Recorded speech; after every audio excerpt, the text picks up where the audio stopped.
संभाजीनगरच्या सिल्लोडमधील doctor Santosh Patil यांनी अवघा 1 रुपया खर्च करून सुपारीपासून सुपारेश्वर इको फ्रेंडली गणेशा साकारला। या गणेशाच्या सजावटीसाठी नैसर्गिक घटकांचा वापर करण्यात आलाय।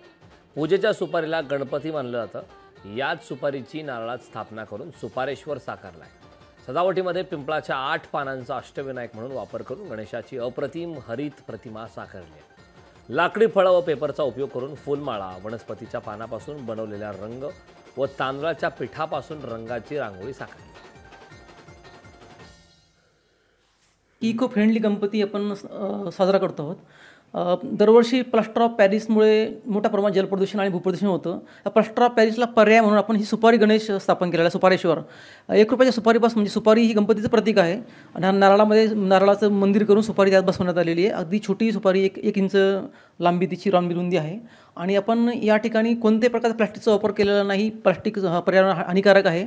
वीजसुद्धा आपण इथे वापरलेली नाही, कारण विजेतून मोठ्या प्रमाणात ऊर्जा निर्माण होते, उष्णता निर्माण होते आणि ग्लोबल वॉर्मिंगचा प्रश्न पुन्हा निर्माण होतो। सगळं आपण टाळून नैसर्गिक घटकांपासून आपण हे बनवलेली आहे। लोकशाही मराठी ऐका, पहा, जागरूक रहा।